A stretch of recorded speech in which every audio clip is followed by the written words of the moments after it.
എല്ലാവർക്കും നമസ്കാരം. ഇപ്പൊ നമ്മുടെ +1 ഇംപ്രൂവ്മെന്റ് എക്സാമിന്റെ ടൈം ടേബിൾ ഒക്കെ വന്നു. ഡേറ്റ് ഒക്കെ നമുക്ക് പറയാം. 18 ഡിസംബർ 18 തൊട്ടിട്ട് ഇംപ്രൂവ്മെന്റ് എക്സാം തുടങ്ങാണ്. അപ്പൊ ഇപ്പോ ഒരുവിധ കുട്ടികൾ എല്ലാവരും ഇംപ്രൂവ്മെന്റ് എക്സാമിനെ സീരിയസ് ആയിട്ട് കാണാൻ തുടങ്ങി. ഇതുവരെ നമുക്ക് ഡേറ്റോ കാര്യങ്ങളോ ഒന്നും അറിയാത്തത് കൊണ്ട് തന്നെ അത്രത്തോളം പഠിത്തം എഫക്റ്റീവ് അല്ലായിരുന്നു എന്ന് നമുക്കറിയാം. അപ്പൊ ഇനിയിപ്പോ എല്ലാവർക്കും ഞങ്ങളുടെ പരീക്ഷ എന്നാണ്, ഇനി കൃത്യമായ ദിവസങ്ങളെ കൃത്യമായ ഒരു പ്ലാനിങ്ങിലൂടെ കൊണ്ടുപോയെങ്കിൽ മാത്രമേ നല്ലൊരു ഇംപ്രൂവ്മെന്റ് എന്നുള്ള പേര് അനർത്ഥമാക്കുന്ന രീതിയിൽ അവർക്ക് സ്കോർ ചെയ്യാൻ പറ്റുള്ളൂ. അതുകൊണ്ട് തന്നെ എല്ലാ കുട്ടികളും ഇംപ്രൂവ്മെന്റ് തുടങ്ങി ഇതിനു വേണ്ടിയിട്ട് പഠിത്തം തുടങ്ങി കാണുമെന്ന് വിശ്വസിക്കുന്നു. അപ്പൊ ഇത് ബയോളജി ഇംപ്രൂവ് ചെയ്യുന്ന കുട്ടികൾക്ക് അതിന്റെ ഒരു ഭാഗമായ നമുക്കറിയാം, ബോട്ടണിയിൽ നല്ല മാർക്ക് കിട്ടി, സുവോളജിയിൽ മാർക്ക് കുറഞ്ഞാലോ അതല്ല തിരിച്ചാണെങ്കിൽ പോലും നമുക്ക് അത് ഒരു പേപ്പർ മാത്രമായിട്ട് എഴുതാനുള്ള സൗകര്യം ലഭ്യമല്ല. കുട്ടികൾ വീണ്ടും ആ 2 സബ്ജക്റ്റുകളും പഠിക്കണം. അപ്പൊ അതുകൊണ്ട് തന്നെ ഇന്നത്തെ വീഡിയോ എന്ന് പറയുന്നത് ഈ ഇംപ്രൂവ്മെന്റ് എക്സാം എഴുതുന്ന കുട്ടികൾക്ക് പ്രത്യേകിച്ചും, അതുപോലെ ഇനിയിപ്പോ ഈ വർഷം +1ന്റെ എക്സാം എഴുതാൻ പോകുന്ന കുട്ടികൾക്കും ഒക്കെ +1 പബ്ലിക് എക്സാമിനും +1ന്റെ ഇംപ്രൂവ്മെന്റ് എക്സാമിനും ഒരുപോലെ ഉപകാരപ്രദമാകുന്ന രീതിയിൽ ഡിസൈൻ ചെയ്ത ഒരു ക്ലാസ് ആണ് ഇന്നത്തെ. +1 സുവോളജി ടോപ്പിക് ആണ്. അപ്പൊ അതിലെ 3 ചാപ്റ്റേഴ്സ് ഓൾറെഡി ഞാൻ വീഡിയോസ് ചെയ്തിട്ടുണ്ട്, അത് അപ്ലോഡ് ചെയ്തിട്ടുണ്ട്. നിങ്ങൾക്ക് ചാനലിൽ നോക്കിയാൽ കിട്ടുന്നതാണ്. അപ്പൊ ഇന്ന് ഞാൻ ചെയ്യാൻ പോകുന്നത് ഡൈജഷൻ എന്നുള്ളൊരു ചാപ്റ്റർ ആണ്. അപ്പൊ ഇത് എക്സാം പോയിന്റ് ഓഫ് വ്യൂവിൽ ആയതുകൊണ്ട് തന്നെ മെയിൻ ടോപ്പിക്സിലൂടെ ഒന്ന് നമ്മൾ റിവൈസ് ചെയ്ത് പോവാണ്. അല്ലാതെ ചാപ്റ്റർ എല്ലാം ഇരുന്ന് പറയുകയല്ല ഞാൻ ഇവിടെ ഉദ്ദേശിക്കുന്നത്. ഇതിന്റെ പേര് പോലെ ഒരു ക്വിക്ക് റിവിഷൻ ആണ്. അതോടൊപ്പം തന്നെ പ്രീവിയസ് ഇയേഴ്സിൽ ചോദിച്ചിട്ടുള്ള വിവിധ വർഷങ്ങളിൽ ഈ ചാപ്റ്ററിൽ നിന്ന് വന്ന ക്വസ്റ്റ്യൻസ് നമുക്കൊന്ന് പരിചയപ്പെടാം. അപ്പൊ ആ 2 കാര്യങ്ങളാണ് ഞാൻ ഇന്ന് വീഡിയോയിലൂടെ ചെയ്യുന്നത്. അപ്പൊ ഒരു കാര്യം ശ്രദ്ധിക്കുക, ഇപ്പൊ ബയോളജി പാസ്സാവാത്ത നമുക്ക് ആ വേണ്ട മാർക്ക് കിട്ടാത്ത കുട്ടികൾക്കാണെങ്കിലും, പിന്നെ അതുപോലെ നമുക്കൊന്ന് പെട്ടെന്ന് ഒരു ചാപ്റ്ററിലെ പ്രധാനപ്പെട്ട പോയിന്റുകൾ ഏതൊക്കെയാണ്. പ്രധാനപ്പെട്ട പോയിന്റ് എന്ന് പറയുമ്പോൾ നമുക്ക് ടീച്ചേഴ്സിന് അറിയാം, പ്രീവിയസ് ആയിട്ട് ഇയേഴ്സിൽ കൂടുതൽ ക്വസ്റ്റ്യൻസ് വന്ന ഭാഗങ്ങള്, ഡയഗ്രാംസ്, അതിനെയൊക്കെ ഫോക്കസ് ചെയ്തുകൊണ്ടുള്ള ഒരു ക്ലാസ് ആണ് ഇന്നത്തെ. അപ്പോൾ അതിൽ ഞാൻ ഡൈജഷൻ ആൻഡ് അബ്സോർപ്ഷൻ, ഹ്യൂമൻ ഫിസിയോളജിയിലെ ഫസ്റ്റ് ചാപ്റ്റർ ആയ ഡൈജഷൻ ആൻഡ് അബ്സോർപ്ഷൻ എന്ന ചാപ്റ്ററിലെ പ്രധാനപ്പെട്ട പോയിന്റുകളെ പരിചയപ്പെടുത്തുന്നു, അതായത് ക്വിക്ക് റിവിഷൻ വഴി. അതോടൊപ്പം തന്നെ മുൻ വർഷങ്ങളിലെ ഈ പാഠത്തിന് ചോദിച്ചിട്ടുള്ള ക്വസ്റ്റ്യൻസിനെയും നിങ്ങളോട് പരിചയപ്പെടുത്തുകയാണ് ചെയ്യുന്നത്. ഓക്കെ, അപ്പൊ നമുക്കിനി സമയം കളയേണ്ട വീഡിയോയിലോട്ട് പോവാം. സോ നമ്മുടെ ചാപ്റ്റർ ഡൈജഷൻ ആൻഡ് അബ്സോർപ്ഷൻ ആണ്. അപ്പൊ അതിലെ പ്രധാനപ്പെട്ട പോയിന്റുകൾ നോക്കാം. അപ്പൊ അതില് ആദ്യം നമ്മളെ ജസ്റ്റ് ഒന്ന് ചാപ്റ്ററിന്റെ പേര് ഡൈജഷൻ ആണ്. തീർച്ചയായിട്ടും ഡൈജഷൻ എന്താണ് എന്നുള്ളത് ഒന്ന് പരിചയപ്പെടുത്തണമല്ലോ. സോ ഡൈജഷൻ എന്ന് പറഞ്ഞാല് the process of conversion of complex food substance into simple absorbable form. അതായത് കോംപ്ലക്സ് ഫുഡ് മെറ്റീരിയൽസിനെ, അതായത് നമ്മളിപ്പോ എന്ത് ഭക്ഷണം കഴിച്ചാലും അത് ബോഡി അബ്സോർബ് ചെയ്തെങ്കിലേ കാര്യമുള്ളൂ അല്ലെ. അപ്പൊ ആ ഒരു അബ്സോർബിൾ ഫോമിലേക്ക് ആക്കി മാറ്റുന്ന പ്രോസസ്സിനെ പറയുന്ന പേരാണ് ഡൈജഷൻ. ഇനി നമ്മൾ ഡൈജസ്റ്റീവ് സിസ്റ്റത്തിലേക്ക് കടക്കുകയാണ്. ഞാൻ മുന്നത്തെ ഒരു വീഡിയോയിൽ നിങ്ങൾക്ക് പറഞ്ഞിരുന്നു, നമ്മൾ ഒരു ചാപ്റ്റർ പഠിക്കുന്നതിന് മുൻപ് എഫക്റ്റീവ് ലേണിംഗിന്റെ ടിപ്സ് ഒരു വീഡിയോ ഞാൻ ചെയ്തിട്ടുണ്ട്. അപ്പൊ അതിൽ പറഞ്ഞിട്ടുണ്ട്, ആദ്യം നമ്മളൊരു ചാപ്റ്റർ പഠിക്കാനെടുത്താൽ ഒരു 2 മിനിറ്റ് നമ്മൾ ആ ചാപ്റ്ററിലൂടെ ഒന്ന് കണ്ണോടിക്കുക. അതെന്തിനാന്ന് വെച്ചാല് എന്തൊക്കെയാണ് ആ ചാപ്റ്ററിലെ പ്രധാനപ്പെട്ട ആശയങ്ങൾ, എന്തൊക്കെ ഡയഗ്രാംസ് ഉണ്ട്, ഈ ചാപ്റ്ററിലൂടെ എന്തൊക്കെ കാര്യങ്ങളാണ് ഞാൻ പഠിക്കാൻ പോകുന്നത്, ആ ഒരു ഐഡിയ കിട്ടാനാണ്. അപ്പൊ ഇവിടെ ഞാൻ ഈ പറയുന്ന ചാപ്റ്ററിൽ നമുക്ക് ഡൈജസ്റ്റീവ് സിസ്റ്റത്തെ കുറിച്ച് പറയുന്നുണ്ട്. അതിന്റെ പാർട്സ് എന്തൊക്കെയാണ്, കാര്യങ്ങളെ കുറിച്ച് പറയുന്നുണ്ട്. ഓരോ പാർട്സിന്റെയും ഫംഗ്ഷൻ അതെങ്ങനെ വർക്ക് ചെയ്യുന്നു. പിന്നെ ഡൈജസ്റ്റീവ് ഗ്ലാൻസുകളെ കുറിച്ച് പറയുന്നു, അതിന്റെ സെക്രീഷൻസ് എന്തൊക്കെയാണ്. ദെൻ നമ്മുടെ ഹ്യൂമൻ ഡെന്റീഷനെ കുറിച്ച് പറയുന്നുണ്ട്. പിന്നെ അതുപോലെ പ്രോസസ് ഓഫ് ഡൈജഷൻ, എങ്ങനെയാണ് ഈ ഫുഡ് മെറ്റീരിയൽസിൽ ഡൈജഷൻ സംഭവിക്കുന്നത്. അത് ലാസ്റ്റ് ആയിട്ട് അതിന്റെ അബ്സോർപ്ഷനും അസിമിലേഷനും ആൻഡ് ഫൈനലി എന്താണ് ഡിസോർഡേഴ്സ് ഓഫ് ഡൈജസ്റ്റീവ് സിസ്റ്റം. അപ്പൊ ഇത്രയും കാര്യങ്ങളാണ് ഈ ചാപ്റ്ററിലൂടെ കവർ ചെയ്തത്. അപ്പൊ നിങ്ങൾക്ക് നിങ്ങളുടെ ടെക്സ്റ്റ് ബുക്ക് എടുത്തിട്ട് അതൊന്ന് കണ്ടുപിടിക്കാം, ഡയഗ്രാംസ് ഒക്കെ ഒന്ന് നോക്കി 2 മിനിറ്റ്സ് എടുക്കുക. ദെൻ അടുത്തതാണ് നമ്മൾ ഇതിലെ മെയിൻ ആശയങ്ങൾ എന്തൊക്കെയാണ് പരിചയപ്പെടുന്നത്, അണ്ടർസ്റ്റാൻഡിങ് ഓഫ് മെയിൻ കോൺസെപ്റ്റ്സ്, ഇതിലെ മെയിൻ കോൺസെപ്റ്റുകൾ. അപ്പൊ ഞാൻ ആ കോൺസെപ്റ്റിലേക്ക് കടക്കുകയാണ്. ഒന്നാമതായിട്ട് നമ്മൾ പറയുന്നത് ഡൈജസ്റ്റീവ് സിസ്റ്റം. അതിൽ വരുന്ന 2 ഭാഗങ്ങളാണ് elementary canal and associated glands. ഇത് രണ്ടും ചേർന്നതാണ് ഹ്യൂമൻ ഡൈജസ്റ്റീവ് സിസ്റ്റം എന്ന് പറയുന്നത്. ഇപ്പൊ നമുക്ക് രണ്ട് കാര്യങ്ങളിലേക്ക് എത്തി അല്ലെ.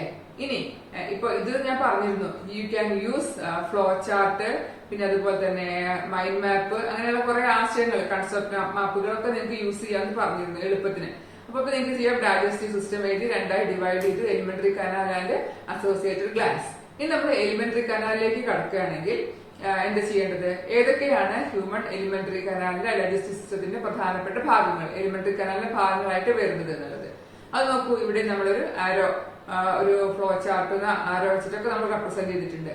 Mouth, buccal cavity, pharynx, oesophagus, stomach, small intestine, large intestine, anus. ഇത്രയും ഭാഗങ്ങൾ ചേർന്നതാണ് എലിമെന്ററി കനാൽ ഓഫ് മാൻ. അപ്പോ ഇനി വേറൊരു കാര്യം കൂടെ ചെയ്യാം. നമ്മൾ എപ്പോഴും പുതിയ കാര്യങ്ങൾ പഠിക്കുമ്പോൾ നമ്മൾ ഓൾറെഡി പഠിച്ച കാര്യങ്ങളുമായിട്ട് റിലേറ്റ് ചെയ്തുകൊണ്ട് നിങ്ങൾ മുന്നോട്ട് പോകാൻ ശ്രമിക്കുക. ഇപ്പൊ ഇവിടെ നിങ്ങൾക്കൊരു ക്വസ്റ്റ്യനും കൂടെയാണ്, compare the digestive system of man and cockroach or the elementary canal of human and cockroach. ഇങ്ങനെ എക്സാമിന് ക്വസ്റ്റ്യൻ വരാറുണ്ട്. അപ്പൊ നിങ്ങൾക്ക് ഞാനിപ്പോ ഇവിടെ പറയുന്നത് എന്താണ്? മനുഷ്യന്റെ എലിമെന്ററി കനാലിന്റെ ഭാഗങ്ങൾ പറഞ്ഞു. അപ്പൊ ഇതിനു മുൻപുള്ള ഒരു ചാപ്റ്ററിലാണ്, സ്ട്രക്ചറൽ ഓർഗനൈസേഷൻ ഉള്ള ചാപ്റ്ററിലാണ് കോക്രോച്ചിന്റെ ഈ ഭാഗത്തെ കുറിച്ച്, ഡൈജസ്റ്റീവ് സിസ്റ്റത്തെ കുറിച്ച് പറയുന്നത്. അപ്പോ ഡൈജസ്റ്റീവ് സിസ്റ്റം ഓഫ് കോക്രോച്ച് എന്നുള്ളതും ഇതും കൂടെ നിങ്ങൾ ഒന്ന് കമ്പയർ ചെയ്ത് നോക്കുക. അങ്ങനെ റിലേറ്റ് ചെയ്ത് പഠിച്ചു കഴിഞ്ഞാൽ അത് നിങ്ങൾക്ക് റിമെമ്പർ ചെയ്യാൻ എളുപ്പമായിരിക്കും. എക്സാമിന് ഈ ക്വസ്റ്റ്യൻ വന്നാലും നിങ്ങൾ പെട്ടെന്ന് കൺഫ്യൂസ്ഡ് ആയിക്കൊണ്ട് ആവശ്യമില്ല. അപ്പൊ ഹ്യൂമന്റെ ഭാഗങ്ങൾ mouth, buccal cavity, pharynx, oesophagus, stomach, small intestine, large intestine, anus. Cockroach നമ്മൾ എങ്ങനെയായിട്ട് പഠിച്ചത്? മൗത്തും ഈസോഫാഗസ്, ഫാരിങ്സ് ഒക്കെ കഴിഞ്ഞാൽ ക്രോപ്പ്, ഗിസാർഡ്, ഹെപ്പാറ്റിക്സിക്ക, മാൽപീജിയൻ ട്യൂബ്യൂൾസിലെ അങ്ങനെ കുറച്ച് കാര്യങ്ങൾ പഠിച്ചിട്ടുണ്ട്. അപ്പൊ നിങ്ങൾ ആ ഡിഫറൻസ് എന്തൊക്കെയാണെന്ന് മനസ്സിലാക്കി അത് രണ്ടിനെയും കമ്പയർ ചെയ്യാനുള്ള ക്വസ്റ്റ്യൻ വന്നാൽ എഴുതാൻ പറ്റും എന്നുള്ളതൊന്ന് ഉറപ്പാക്കുക. ഇനി നമുക്കിപ്പോ അതിൽ ഓരോ ഭാഗങ്ങളെയും വിശദമായിട്ടൊന്ന് പരിചയപ്പെടുകയാണെങ്കിൽ, സ്റ്റൊമക്ക് ഡയഗ്രം ഇതിൽ കാണിക്കുന്നുണ്ട്. സ്റ്റൊമക്കിന്റെ 3 ഭാഗങ്ങളായിട്ട് കാർഡിയാക്കും, ഫണ്ടസ്, പൈലോറിക്, അതാണ് സ്റ്റൊമക്കിന്റെ 3 ഭാഗങ്ങള്. Then small intestine, duodenum, jejunum, ileum. Large intestine, caecum, colon, rectum. അപ്പൊ എന്ത് ചെയ്യാം? നിങ്ങൾക്ക് എന്ത് ചെയ്യാം? ഈ എലിമെന്ററി കനാൽ നമ്മൾ മനസ്സിലാക്കി. അപ്പൊ അതിനെ സ്റ്റൊമക്കിന് എഴുതി 3 ഡിവൈഡ് ചെയ്ത് കാണിക്കാം അല്ലെ. നിങ്ങൾക്ക് ഒരു ഫ്ലോ ചാർട്ട് രീതിയിലോ എഴുതി റെപ്രസെന്റ് ചെയ്യുന്ന ടേബിൾ ആയിട്ടോ ചാർട്ട് ആയിട്ടോ ഒക്കെ ചെയ്യാം. കാർഡിയാക്കും, ഫണ്ടസും, പൈലോറിക്കും. Small intestine, duodenum, jejunum, ileum. Large intestine, സീ. സോ നെക്സ്റ്റ് ആയിട്ട് ഹ്യൂമൻ ഡെന്റീഷൻ ആണ്. ഹ്യൂമൻ ഡെന്റീഷനെ കുറിച്ച് പറയുമ്പോൾ നമുക്കതില് ടീത്തുകളെയും ടീത്തിന്റെ അറേഞ്ച്മെന്റുകളുമാണ് വരുന്നത്. അപ്പൊ അറേഞ്ച്മെന്റ്, ഡെന്റീഷൻ എന്ന് പറയുന്നത് അറേഞ്ച്മെന്റ് ഓഫ് ടീത്തിനെ പറയുന്ന പേരാണ്. അപ്പൊ ഹ്യൂമൻ ഡെന്റീഷന്റെ പ്രത്യേകത നമ്മൾ നോക്കുമ്പോൾ 3 പ്രത്യേകതകളാണുള്ളത്: thecodont, diphyodont and heterodont. Thecodont means tooth are embedded in the socket of jaw bone. നമ്മൾ പല്ല് പറിച്ചു കഴിഞ്ഞാൽ അവിടെ നമുക്കൊരു കുഴി കാണാം അല്ലെ. അതിന്റെ അർത്ഥം ഓരോ പല്ലുകളും നമ്മുടെ ജോ ബോണിന്റെ സോക്കറ്റുകളിൽ, ഡിപ്രഷനിൽ, ക്യാവിറ്റിയിലാണ് കാണുന്നതാണ്. It is known as thecodont. Diphyodont എന്ന് പറഞ്ഞാല് ഒരു വ്യക്തിക്ക് അവരുടെ ലൈഫ് ടൈമിൽ 2 തരത്തിലുള്ള 2 സെറ്റ്സ് ഓഫ് ടീത്തുകൾ അപ്പിയർ ചെയ്യുന്നു. ദാറ്റ് മീൻസ് നമുക്ക് ആദ്യം ഫോം ചെയ്യുന്ന ടീത്തുകളാണ് മിൽക്ക് ടീത്ത് എന്നും പിന്നീട് അവ റീപ്ലേസ് ചെയ്ത് വരുന്നതാണ് പെർമനന്റ് ടീത്ത്. അപ്പൊ അങ്ങനെ 2 സെറ്റ്സ് ഓഫ് ടീത്ത് ലൈഫ് ടൈമിൽ കാണുന്നതിനെയാണ് ഡിഫിയോഡോൺ എന്ന് പറയുക. ആൻഡ് ഹെറ്ററോഡോൺ മീൻസ്, ഹെറ്ററോഡോന്റെ പേര് തന്നെ അറിയാം, ഡിഫറെന്റ് ആണ്. So different types of teeth കാണുന്ന ഒരു ടൈപ്പ് ഡെന്റിഷനെ പറയുന്നതാണ് ഹെറ്ററോഡോൺ. നമുക്കറിയാം നമ്മുടെ പല്ലുകള് incisors, canines, premolars, and molars. That is കോമ്പല്ല്, ഉളിപ്പല്ല്, സർവണകം, അഗ്രസർവണകം. അപ്പൊ ഇത്തരത്തിലുള്ള ഡിഫറെന്റ് ടൈപ്സ് ഓഫ് ടീത്ത് കാണുന്നത് കൊണ്ടാണ് അതിനെ ഹെറ്ററോഡോൺ എന്ന് പറയുന്നത്. ശ്രദ്ധിക്കുക, ഇത് 2 മാർക്കിനും 1 മാർക്കിനും ഒക്കെ ക്വസ്റ്റ്യൻസ് വരുന്നതാണ്. ഈ 3 ടേമുകൾ പ്രത്യേകം ശ്രദ്ധിക്കുക. അപ്പൊ അത് വെച്ച് നമുക്കൊരു ഡെന്റൽ ഫോർമുല പറയണം. ഡെന്റൽ ഫോർമുല പറയുമ്പോൾ നമ്മുടെ ഈ അപ്പർ ജോയും ലോവർ ജോയും, അപ്പൊ ഈ 2 ജോകളെ 2 ഹാഫ് ആക്കി, ഇവിടുന്ന് ഇങ്ങോട്ട് ഒരു ഹാഫ്, ഇവിടുന്ന് ഇങ്ങോട്ട് ഒരു ഹാഫ്, അതുപോലെ ഇവിടെയും ഈ 2 അപ്പറിനെയും ജോയും നമുക്ക് ഈ 2 ഹാഫുകൾ വീതം ഡിവൈഡ് ചെയ്തിട്ടാണ് ഇവിടെ ആ ഫോർമുല പറയുന്നത്. സോ 2, 1, 2, 3 അതാണ് ഒരു ഹാഫിൽ കാണുക. അപ്പൊ upper ഹാഫില് 2 incisors, 1 canine, 2 premolars and 3 molars. അതേപോലെ ലോവറില് അപ്പോ ഒരു സൈഡില് 16 വരും, 2 സൈഡ് ആകുമ്പോൾ 32 വരും. അപ്പൊ അതാണ് 2123 ഡിവൈഡഡ് ബൈ 2123. നിങ്ങൾക്ക് അത് നിങ്ങളുടേതായ രീതിയിൽ പിന്നെ ടെക്നിക്കുകൾ ഉപയോഗിച്ച് നിങ്ങൾക്ക് അത് ഓർത്തിരിക്കാം. പക്ഷെ ശ്രദ്ധിക്കുക, 1 മാർക്കിന്റെ ക്വസ്റ്റ്യൻ ആണ്. അടുത്ത എലിമെന്ററി കനാലിന്റെ വാളുകളെ കുറിച്ചിട്ടാണ്. Serosa, muscularis, submucosa, mucosa, 4 layers ആണുള്ളത്. അപ്പൊ അത് എക്സാമിന് എപ്പോഴും ക്വസ്റ്റ്യൻ വരുന്ന ഒരു ഭാഗമാണ്. ക്വസ്റ്റ്യൻ പേപ്പറിൽ അത് കാണാം. സിറോസ എന്ന് പറഞ്ഞാൽ ഔട്ടർ മോസ്റ്റ് ലെയർ ആണ്, എപ്പിത്തീലിയം കൊണ്ട് ഉണ്ടായിട്ട്. അടുത്ത ലെയർ ആണ് which is formed of muscle, that is muscularis.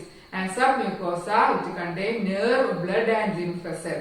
ഈ 4 വൈറ്റ് സെന്റൻസുകൾ പഠിക്കണം, പേരുകളും പഠിക്കണം, ഇതും പഠിക്കണം, ഡയഗ്രത്തിൽ ലേബൽ ചെയ്യാനും പഠിക്കണം. കാരണം സ്ഥിരമായിട്ട് 2 or 3 മാർക്ക് ക്വസ്റ്റ്യൻ ആണ്. ഇത് നെർവും ബ്ലഡും ലിംഫ് വെസൽസും കാണുന്ന ഒരു ലെയർ ആണ്. ഇത് ഇന്നർമോസ്റ്റ് ലെയർ ആണ്. അപ്പൊ നമുക്ക് അതിന്റെ ഡയഗ്രം ഒന്ന് കാണിക്കാൻ ഞാൻ.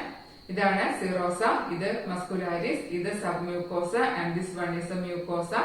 And this is the lumen of elementary canal, which is the cavity of elementary canal, which contain rugae, that is irregular foldകളെ കാണാൻ പറ്റും. ഇതാണ് എലിമെന്ററി കനാലിന്റെ സ്ട്രക്ചർ. ഇനി നമുക്ക് മറ്റൊന്ന് വില്ലയുടെ പ്രാധാന്യത്തെ കുറിച്ചിട്ടാണ്. വില്ല എന്ന് പറയുമ്പോൾ സ്മോൾ ഇൻറ്റസ്റ്റൈനിൽ കാണുന്ന ഫിംഗർ ലൈക്ക് ഫോൾഡിങ്സിനെ പറയുന്ന പേരാണ് വില്ലെ. അതിന്റെ ഫംഗ്ഷൻ വളരെ പ്രധാനപ്പെട്ടതാണ്. It increases the area of absorption. ഈ സ്മോൾ ഇൻറ്റസ്റ്റൈനാണ് മെയിൻ ആയിട്ടുള്ള എല്ലാ അബ്സോർപ്ഷനും നടക്കുന്നത്. സോ ആ ഏരിയ ഓഫ് അബ്സോർപ്ഷനെ കൂട്ടുക എന്നുള്ളതാണ് വില്ലയുടെ ഫംഗ്ഷൻ. എക്സാമിൽ ചോദിക്കുന്നതാണ്.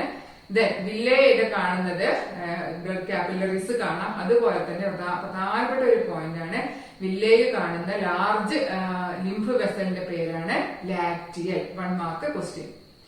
ഗോബ്ലെറ്റ് സെൽസ് കാണുന്നുണ്ട്. നമ്മുടെ ആ ഒരു എലിമെന്ററി കനാലിന്റെ വിവിധ ഭാഗങ്ങളിൽ നമുക്ക് ഒരു മ്യൂക്കസ് സെക്രീറ്റ് ചെയ്യുക, ലൂബ്രിക്കേഷന് വേണ്ടി മ്യൂക്കസ് പ്രൊഡ്യൂസ് ചെയ്യുക എന്നുള്ളതാണ് അതിന്റെ ഫംഗ്ഷൻ. ഇതാണ് വില്ലയുടെ സ്ട്രക്ചർ. അപ്പോ നമുക്കിതില് ഇറഗുലർ ഫിംഗർ ലൈക്ക് ഫോൾഡിങ്സ് ആണ് ഈ വില്ലെ. അതില് ലാർജ് ലിംഫ് വെസൽ കാണാൻ, ദാറ്റ് ഈസ് ലാക്റ്റിയൽ. ഇതിന്റെ ഡയഗ്രം 2 ഡയഗ്രാംസ് ഇമ്പോർട്ടന്റ് ആണ്.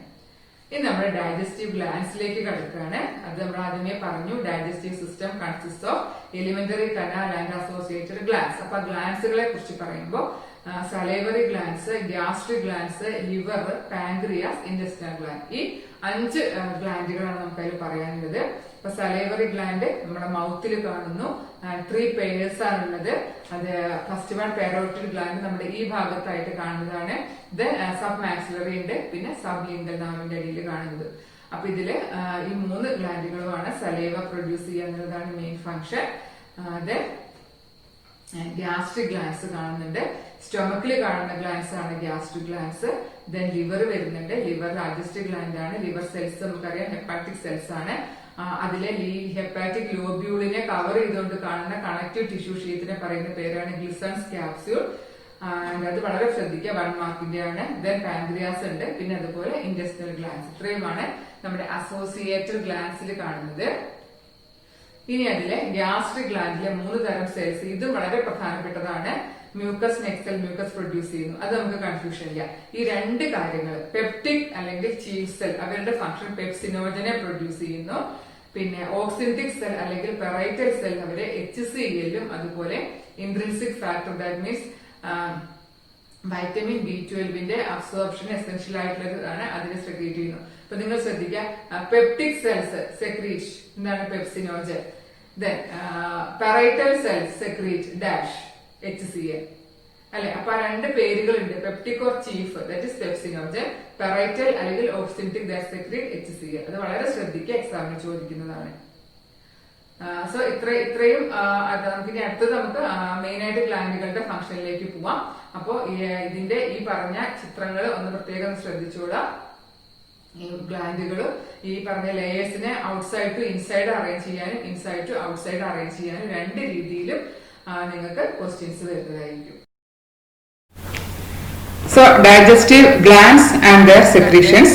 ഇപ്പോൾ സലൈവറി ഗ്ലാൻസ് സലൈവയാണ് സെക്രീറ്റ് ചെയ്യുന്നത്. അതിന്റെ കണ്ടന്റ് ആയിട്ട് നമ്മൾ പറയുമ്പോൾ സലൈവറി അമിലേസും ലൈസോസൈമും ആണ് അതിൽ മെയിൻ ആയിട്ട് വരിക. അപ്പൊ നമുക്കറിയാം സലൈവറി അമിലേസ് ഒരു സ്റ്റാർച്ച് ഡൈജസ്റ്റിംഗ് എൻസൈം ആണ്.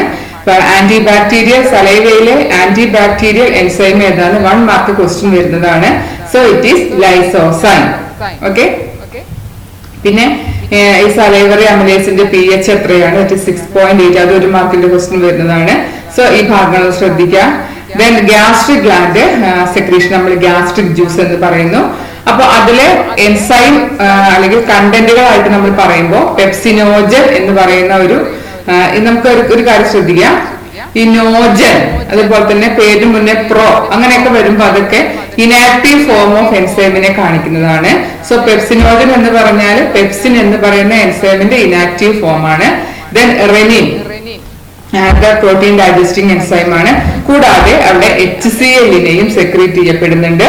അപ്പൊ നേരത്തെ നമ്മൾ കണ്ടതാണ് ഗ്യാസ്ട്രിക് ഗ്ലാൻസുകളുടെ സെല്ലുകളും അവയുടെ സെക്രീഷൻസും. സോ പെപ്സിനോജൻ, റെനിനും പിന്നെ HCl ആണ് ഗ്യാസ്ട്രിക് സെക്രീഷൻസിൽ വരുന്നത്. ഇതിനകത്ത് ലിവർ ആണ് ബൈൽ. അപ്പൊ നമുക്കറിയാം അവിടെ ഒരു കാര്യം കൂടെ, ലിവറിന്റെ സെക്രീഷനാണ് ബൈൽ എന്നറിയാം. അപ്പൊ അതില് കണ്ടന്റ് ആയിട്ട് bile pigment, bile salt, cholesterol and phospholipids. That means നിങ്ങൾ നോക്കൂ, ഇവിടെ ഒരു എൻസൈം ഉണ്ടോ? ഇല്ല, ബൈൽ ഒരു എൻസൈം ഇല്ല. പക്ഷെ എന്തുണ്ട്? ഇതിന് ഡൈജസ്റ്റീവ് റോൾ ഉണ്ട്. അത് നമുക്ക് നോക്കാം. ദെൻ പാൻക്രിയാസ് ആണ് അടുത്ത ഗ്ലാൻഡ്. അതിന്റെ നമ്മളിപ്പോ ഇവിടെ exocrine part, that is hormone അല്ലാത്ത കാര്യമാണ് ഇവിടെ പറയുന്നത്. അപ്പൊ ആ ഒരു എക്സോക്രൈൻ സെക്രീഷനെയാണ് നമ്മൾ പാൻക്രിയാറ്റിക് ജ്യൂസ് എന്ന് പറയുന്നത്. And that contain the enzymes trypsinogen, chymotrypsinogen, procarboxy peptidase. നിങ്ങൾ നോക്കൂ, നേരത്തെ ഞാൻ പറഞ്ഞു നോജൻ, പ്രോ എന്നൊക്കെ വരുന്ന ആ ഉണ്ടെങ്കിൽ അതെന്തിനെ കാണിക്കുന്നു? ഇനാക്റ്റീവ് ഫോം ഓഫ് എൻസൈമിനെ കാണിക്കുന്നതാണ്. Then amylases, then lipases and nucleases.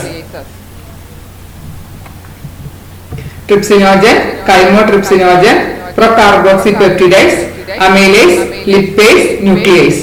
ഇതെല്ലാം പാൻക്രിയാറ്റിക് ജ്യൂസിലെ എൻസൈംസ് ആണ്.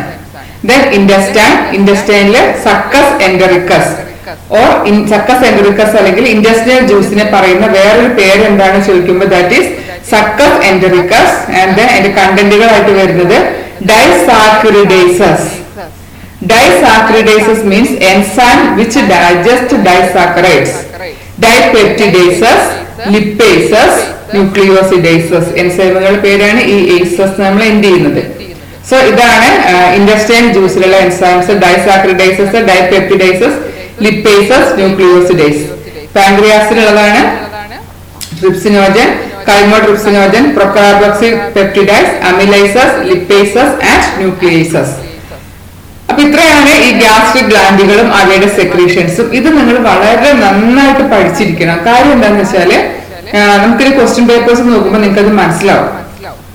നമ്മുടെ ഫുഡിലുള്ള മാക്രോ ന്യൂട്രിയൻസ് ആയിട്ടുള്ള protein, carbohydrates, nucleic acids, fat, ഇതിന്റെയൊക്കെ ഡൈജഷൻ നമ്മുടെ ഈ ഡൈജസ്റ്റീവ് സിസ്റ്റത്തിന്റെ എലിമെന്ററി കനാലിന്റെ ഡിഫറെന്റ് പാർട്സിൽ വെച്ച് നടന്നിട്ട് അത് കംപ്ലീറ്റഡ് ആയിട്ട് അതിന്റെ മോണോമെറിക് യൂണിറ്റ് ആയിട്ടാണ് അവയെ നമ്മുടെ ബോഡി അബ്സോർബ് ചെയ്യുന്നുള്ളൂ.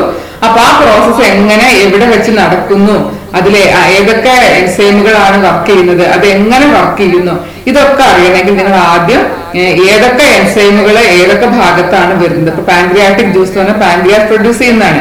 അപ്പൊ അതിലുള്ള എൻസൈമുകൾ ഇവരൊക്കെയാണ്. ദെൻ ഇൻഡസ്റ്റൈൻസ് ജ്യൂസിന് പറയുന്ന വേറൊരു പേര് സക്കസ് എൻട്രിക്കസ്. ഒരു മാർക്കിന്റെ ക്വസ്റ്റ്യൻ ആണ് സക്കസ് എൻട്രിക്കസ് എന്നുള്ള പേര്. ദെൻ അതിൽ വരുന്ന എൻസൈമുകൾ. അപ്പൊ ഇത് നിങ്ങൾ കൃത്യമായിട്ട് അറിഞ്ഞിരിക്കണം.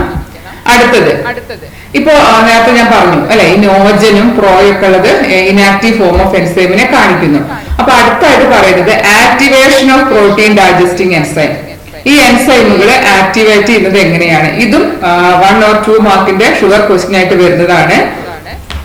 ദാറ്റ് ഈസ് പെപ്സിനോജൻ ഇനാക്റ്റീവ് ആണ്. അതിനെ ആക്ടിവേറ്റ് ചെയ്യുന്ന ആളാരാണ്? HCl ആണ്. അപ്പൊ നമ്മൾ പറഞ്ഞിരുന്നു ഗ്യാസ്ട്രിക് ഗ്ലാൻഡ്സില് പെപ്സിനോജനും HCl-ഉം റെനിനുമാണ് വരുന്നത്. അതിലെ പെപ്സിനോജൻ എന്ന് പറഞ്ഞാൽ inactive form of enzyme pepsin ആണ്. പിന്നെ റെനിൻ എന്ന് പറയുന്നത് ഒരു പ്രോട്ടീൻ ഡൈജസ്റ്റിംഗ് എൻസൈം തന്നെയാണ്. അപ്പൊ ഇനാക്റ്റീവ് ഫോം ആയിട്ടുള്ള പെപ്സിനോജനെ ആക്റ്റീവ് ഫോം ആയിട്ടുള്ള പെപ്സിൻ ആക്കി മാറ്റുക എന്നുള്ളത് ആളുടെ ഫംഗ്ഷനാണ്. That is A function of HCl. അപ്പൊ ഇത് ഇങ്ങനെ തന്നെ ആരോ തന്നിട്ട് ഇതിന്റെ മുകളിൽ ക്വസ്റ്റ്യൻ മാർക്ക് ഇട്ടിട്ട് ഇവിടെ എന്താണെന്ന് ചോദിക്കും. സിമിലർലി ഒരു കാര്യം കൂടെ ഞാൻ പറയാണ്, what is A function of HCl എന്നുള്ള രീതിയിൽ ഡയറക്റ്റ് ആയിട്ട് ക്വസ്റ്റ്യൻ ചോദിക്കാം. അതല്ലെങ്കിൽ വേറൊരു ക്വസ്റ്റ്യൻ വരാറ്, നമുക്കറിയാം HCl ഒരു സ്ട്രോങ് ആസിഡ് ആണ്. അപ്പൊ ഇത് നമ്മുടെ സ്റ്റൊമക്കിലുണ്ട്. അപ്പൊ എന്നിട്ടും ഈ normal cases it will not cause any harm to our stomach wall. അപ്പൊ ഈ സ്ട്രോങ് HCl ആണെങ്കിൽ പോലും അത് എന്തുകൊണ്ട് നമ്മുടെ സ്റ്റൊമക് വാളിനെ ഡാമേജ് ചെയ്യുന്നില്ല എന്നൊരു ക്വസ്റ്റ്യൻ മിക്കവാറും എക്സാമിന് വരുന്നതാണ്. അപ്പൊ നിങ്ങൾ അതിന് എങ്ങനെ ആൻസർ ചെയ്യേണ്ടത്? അതായത് ഒന്ന് പറയേണ്ടത് എന്താണ്, നമ്മുടെ ഇതിനകത്ത് മ്യൂക്കസിനെ കുറിച്ച് പറഞ്ഞു അല്ലെ. ഗ്യാസ്ട്രിക് ഗ്ലാസിലെ തന്നെ പിന്നെ മ്യൂക്കസ് നെക്ക് സെല്ലുകൾ ഉണ്ട്, അവർ മ്യൂക്കസിനെ പ്രൊഡ്യൂസ് ചെയ്യുന്നത് പറഞ്ഞു. ആ മ്യൂക്കസ് സ്റ്റൊമക് വാളിനെ ഈ ഡൈജസ്റ്റീവ് HClന്റെ ഡൈജസ്റ്റീവ് ആക്ഷനിൽ നിന്ന് പ്രൊട്ടക്ട് ചെയ്യുന്നു. കൂടാതെ ബൈകാർബണേറ്റ് അയോൺസ് അവിടെ പ്രസന്റ് ആണ്. And that bicarbonate ions also protect the stomach wall from the action of HCl. So നിങ്ങൾ ആ കാര്യം ശ്രദ്ധിക്കുക. HClന്റെ ഫംഗ്ഷൻ ഒന്ന് ഈ പറഞ്ഞ, അപ്പൊ അത് എങ്ങനെയാണെന്ന് ചോദിച്ചു കഴിഞ്ഞാൽ ബയോമോളിക്യൂൾസ് ഉള്ള ചാപ്റ്റർ ഞാൻ വീഡിയോ ചെയ്തിട്ടുണ്ട്. അപ്പൊ ആ ചാപ്റ്റർ നമ്മൾ പറഞ്ഞിരുന്നു ഒപ്റ്റിമം pH എന്നുള്ളൊരു കോൺസെപ്റ്റ് പറഞ്ഞിട്ടുണ്ട്. എപ്പോഴും ഞാൻ പറഞ്ഞു നിങ്ങളൊരു കാര്യം പഠിക്കുമ്പോൾ അത് ഓരോന്നും ഇങ്ങനെ ബൈഹാർട്ട് ചെയ്ത് പഠിക്കാതെ നിങ്ങളത് കണക്ട് ചെയ്ത് റിലേറ്റ് ചെയ്ത് പഠിക്കാൻ. അപ്പൊ അവിടെ നമ്മൾ പറഞ്ഞിരുന്നു ഒപ്റ്റിമം pH എന്നുള്ളത്. അതായത് ഈ എൻസൈമുകൾ ഇനാക്റ്റീവ് ഫോമിലാണ് കാണുക. അപ്പൊ ആ എൻസൈം ഏറ്റവും കൂടുതൽ ആക്റ്റീവ് ആവുക ഒരു പെർട്ടിക്കുലർ pH-ലാണ്. അപ്പൊ ആ ഒരു pH അവിടെ ഉണ്ടാക്കുക എന്നുള്ളതാണ് ആരുടെ ഫംഗ്ഷൻ? ഈ HClന്റെ ഫംഗ്ഷൻ. സോ ആ ഒരു പ്രത്യേക ഒരു pHന്റെ സാഹചര്യം അവിടെ ഉണ്ടെങ്കിൽ മാത്രമേ ഈ പെപ്സിനോജൻ ആക്റ്റീവ് ആയിട്ടുള്ള പെപ്സിനായിട്ട് മാറുന്നുള്ളൂ. ഇനി രണ്ടാമത്തെ എൻസൈം നോക്കാം, trypsinogen. It's also an inactive enzyme, inactive form of the enzyme. അതിനെ ആക്റ്റീവ് ആക്കുന്ന ആളാരാണ്? എന്ററോകൈനേസ് എന്ന് പറയുന്ന ഒരു എൻസൈമാണ് ഇതിനെ ആക്റ്റീവ് ആക്കുന്നത്. ഇനി അടുത്ത സ്റ്റെപ്പ് എന്താ? ഈ കൈമോട്രിപ്സിനോജൻ എന്ന് പറയുന്നതിനെ കൈമോട്രിപ്സിനാക്കി മാറ്റിയ ആളുടെ പണിയാണ്? ട്രിപ്സിന്റെ പണിയാണ്. അപ്പൊ നിങ്ങൾക്ക് അങ്ങനെ തന്നെ പഠിക്കാം. ഞാൻ പ്രോ കാർബോക്സി പെപ്റ്റിഡേസ് അതിനെ ആക്റ്റീവ് ആക്കി മാറ്റുന്ന ആരാണ്? ട്രിപ്സിനാണ്.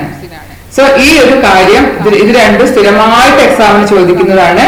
ട്രിപ്സിനോജനെ എന്ററോകൈനേസ് ആണ് ട്രിപ്സിനാക്കി മാറ്റുന്നത്. ബാക്കി രണ്ടാൾക്കാരെയും ആക്റ്റീവ് ആക്കുന്നത് ട്രിപ്സിനാണ്. ഓക്കെ. സോ ഡൈജഷന്റെ ഭാഗത്തേക്കാണ് നമ്മൾ ഇനി കടക്കുന്നത്. അപ്പൊ ഡൈജഷൻ സ്റ്റാർട്ട് ചെയ്യുന്നത് നമുക്കറിയാം മൗത്തിൽ നിന്ന് തന്നെയാണ് ഡൈജഷൻ സ്റ്റാർട്ട് ചെയ്യുന്നത്. അപ്പൊ അതില് പിന്നെ ആദ്യം വരുന്നത് മൗത്തിലാകുമ്പോൾ അതിൽ ആദ്യം വരുന്നത് സലൈവറി ഗ്ലാൻഡും അതുപോലെ അതിലുള്ള എൻസൈമുകളുടെയും ആക്ഷനാണ് അവിടെ സ്റ്റാർട്ട് ചെയ്യുക. സോ നമുക്കറിയാം സലൈവറി ഗ്ലാൻഡില് സലൈവറി അമിലേസ് എന്നുള്ള ഒരു എൻസൈമാണ് സലൈവയിലുള്ളത്. സോ ഈ ഫുഡ് നമ്മുടെ വായിലേക്ക് ഇടുന്ന ആ ഭക്ഷണത്തെ ചവച്ചരയ്ക്കുന്ന മാസ്റ്റിക്കേഷൻ എന്നാണ് പ്രോസസ്സിന് പറയാ. ദാറ്റ് ഇസ് ചൂയിങ് ടീത്ത്, പല്ലുകൾ ഉപയോഗിച്ചുകൊണ്ടുള്ള ചവച്ചരയ്ക്കുന്ന ഒരു പ്രോസസ്സാണ് മാസ്റ്റിക്കേഷൻ. അപ്പോ അത് അവിടെ നടക്കുന്നുണ്ട് ഒരു മെക്കാനിക്കൽ പ്രോസസ്സ്. ദെൻ കെമിക്കൽ ആയിട്ടുള്ളത് ആ സലൈവറി അമിലേസുമായിട്ട് അത് മിക്സ് ചെയ്യുമ്പോൾ ആ ഫുഡിലുള്ള സ്റ്റാർച്ചിനെ ഈ സലൈവറി അമിലേസ് മാൾട്ടോസ് ആക്കി മാറ്റുന്നു എന്നുള്ളതാണ് ആദ്യത്തെ കെമിക്കൽ പ്രോസസ് ഇൻ ഡൈജഷൻ.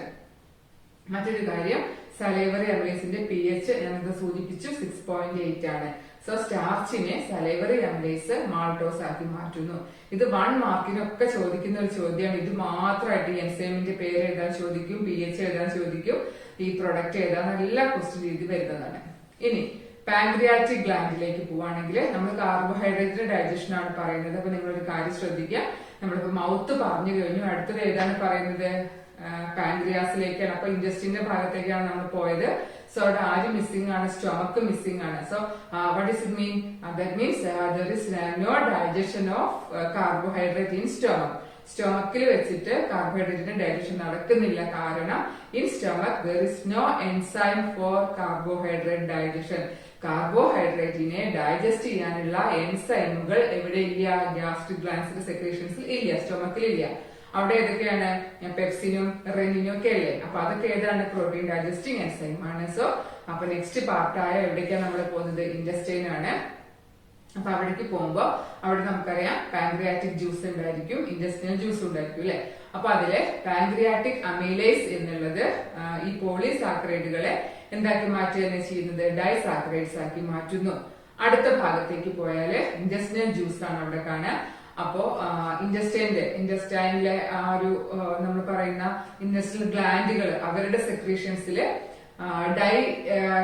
ഡൈസാക്രിഡൈസസ് എന്നൊരു കോമൺ ആയിട്ട് പറയും. ഡൈസാക്രിഡൈസസ് ദാറ്റ് മീൻസ് ഡൈസാക്രൈഡുകളെ മോണോസാക്രൈഡ് ആക്കി മാറ്റുക. അപ്പോ ആ ഒരു കാര്യം ഉണ്ടല്ലോ, അതായത് മോണോസാക്കറൈഡ് കൂടി ചേർന്ന് 2 മോണോസാക്കറൈഡ് കൂടി ചേർന്ന ഡൈസാക്കറൈഡ്, രണ്ടിൽ കൂടുതൽ മോണോസാക്കറൈഡ് കൂടി ചേർന്ന പോളിസാക്കറൈഡുമായിട്ട് മാറുകയാണ് ചെയ്യുക. അപ്പോ നമ്മുടെ പോളിസാക്കറൈഡിന്റെ ഡൈജഷന്റെ എൻഡ് പ്രോഡക്റ്റ് ആയിട്ട് ഫോം ചെയ്യേണ്ടത് മോണോസാക്കറൈഡ്സ് ആണ്. അപ്പൊ ഇവിടെ നമുക്ക് കിട്ടിയത് എന്തായിരുന്നു? ഡൈസാക്കറൈഡ്സ് വരെ എത്തി നിൽക്കുകയാണ് നമ്മൾ. മാൾട്ടോസ് എന്ന് പറഞ്ഞാൽ ഡൈസാക്കറൈഡ് ആണ്. അപ്പൊ ഡൈസാക്കറൈഡ്സ് നമുക്ക് എന്ത് മാറ്റണം? അവരെ മോണോസാക്കറൈഡ്സ് ആക്കി മാറ്റണം. അപ്പൊ ഡൈസാക്കറൈഡുകളെ ഡൈജസ്റ്റ് ചെയ്യുന്ന എൻസൈമുകളാണ് ഡൈസാക്കറിഡേസ്. ഓക്കെ, അപ്പൊ അതിൽ വരുന്നതാണ് മാൾട്ടേസ്. മാൾട്ടേസ് പേരിൽ തന്നെ അറിയാം, മാൾട്ടോസ് ഡൈജസ്റ്റിംഗ് എൻസൈം. അത് മാൾട്ടോസിനെ ഗ്ലൂക്കോസ് 2 ഗ്ലൂക്കോസ് യൂണിറ്റുകളാക്കി മാറ്റുന്നു. അപ്പൊ നമ്മൾ നോക്കൂ, അത് മോണോസാക്കറൈഡ് ആയിട്ട് മാറി. ലാക്ടേസ് ലാക്ടോസിനെ ഗ്ലൂക്കോസും ഗാലക്ടോസും ആക്കി മാറ്റുന്നു. സ്യൂക്രേസ് സൂക്രോസിനെ ഗ്ലൂക്കോസും ഫ്രക്ടോസും ആക്കി മാറ്റുന്നു. അപ്പൊ ഒരു കാര്യം നിങ്ങൾ ശ്രദ്ധിക്കുക, ഇതെല്ലാം ഇതുപോലെ 1 മാർക്കിനും അല്ലെങ്കിൽ മൊത്തത്തിലായിട്ട് ചോദിക്കുന്നതാണ്. ഇവര് 3 ആളും ഈ കൺസേൺഡ് സബ്സ്ട്രേറ്റുകളെ അതിന്റെ മോണോസാക്കറൈഡ് രൂപത്തിലേക്കാക്കി മാറ്റുന്നു. നെക്സ്റ്റ് നമ്മൾ പ്രോട്ടീൻ ഡൈജഷൻ ആണ് നോക്കുന്നത്. അപ്പോ ഇപ്പൊ കാർബോഹൈഡ്രേറ്റ്സ് നമ്മൾ പോളിസാക്കറൈഡ്സിൽ തുടങ്ങി ആ ഡൈജഷൻ പൂർത്തിയായപ്പോൾ നമുക്ക് കിട്ടിയത് എന്താണ്? മോണോസാക്കറൈഡുകളായ ഗ്ലൂക്കോസ്, ഫ്രക്ടോസ്, ഗാലക്ടോസ് ഒക്കെ കിട്ടി. അപ്പൊ ദാറ്റ് മീൻസ് അത് മോണോസാക്കറൈഡ് ആയി മാറി. ഇനിയാണ് ഇത് ബോഡിക്ക് അബ്സോർബ് ചെയ്യാൻ പറ്റുക. അടുത്ത നമ്മള് ആരെയാണ്? പ്രോട്ടീനെയാണ് ഡൈജസ്റ്റ് ചെയ്യേണ്ടത്. സോ ഡൈജഷൻ ഓഫ് പ്രോട്ടീൻ ആണ്. അപ്പൊ അതില് ഗ്യാസ്ട്രിക് ഗ്ലാൻഡ് നമുക്കറിയാം. ഗ്യാസ്ട്രിക് ഗ്ലാൻഡില് പിന്നെ മൗത്തിൽ വെച്ചിട്ട് ഇതിന്റെ ഡൈജഷൻ നടക്കുന്നില്ല. ബിക്കോസ് മൗത്തില് there is no enzyme for protein digestion. Protein ഡൈജഷന് ആവശ്യമായ എൻസൈമുകൾ എവിടെ കാണുന്നില്ല? മൗത്തിൽ കാണുന്നില്ല. അവിടെ ആകെ കാർബോഹൈഡ്രേറ്റ് ഡൈജഷൻ മാത്രമേ നടക്കുന്നുള്ളൂ. അപ്പോ ഗ്യാസ്ട്രിക് ഗ്ലാൻഡിന്റെ സെക്രീഷൻ ആണ് അവിടെ സ്റ്റാർട്ട് ചെയ്യുന്നത്. നമുക്കറിയാം പെപ്സിനും റെനിനും ആണ് അവിടെ വരുന്ന 2 എൻസൈമുകൾ. അപ്പൊ അതില് പെപ്സിന്റെ പണി എന്താ? പെപ്സിൻ പ്രോട്ടീൻസിനെ ഡൈജസ്റ്റ് ചെയ്യുന്നു. അത് പ്രോട്ടിയോസസ് ആൻഡ് പെപ്റ്റോൺസ് ആക്കി മാറ്റുന്നു. പ്രോട്ടീനുകളെ പ്രോട്ടിയോസസ് ആൻഡ് പെപ്റ്റോൺസ്. ഈ പ്രോട്ടിയോസസ് ആൻഡ് പെപ്റ്റോൺസ് പറഞ്ഞാൽ അത് പാർഷ്യലി ആയിട്ട് ഡൈജസ്റ്റ് ചെയ്തിട്ടുള്ള പ്രോട്ടീൻസ് തന്നെയാണ്. അപ്പൊ അവിടെ സ്റ്റാർട്ട് ചെയ്യുന്നു. റെനിൻ എന്ന് പറഞ്ഞാല് മിൽക്ക് പ്രോട്ടീനെ ഡൈജസ്റ്റ് ചെയ്യുന്ന എൻസൈമാണ് റെനിൻ. അപ്പൊ അത് ഇൻഫൻസിലാണ് മെയിൻ ആയിട്ട് കാണുക.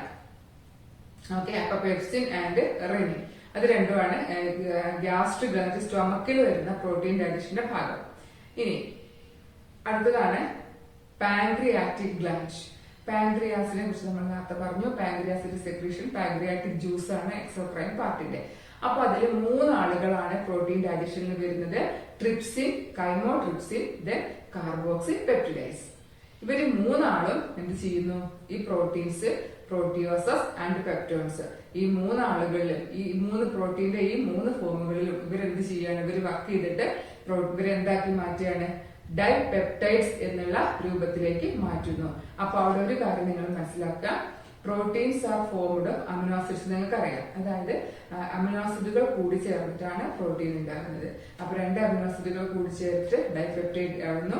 മോർ ദാൻ 2 കൂടി ചേരുമ്പോൾ അത് പോളിപെപ്റ്റൈഡ്സ് ആയിട്ട് മാറുന്നു. അപ്പൊ പ്രോട്ടീനെ നമ്മൾ ഡൈജസ്റ്റ് ചെയ്യുമ്പോൾ അതിന് ആദ്യത്തെ ലെവലായിട്ട് പോളിപെപ്റ്റൈഡുകൾ എന്തായിട്ടാണ് മാറുക?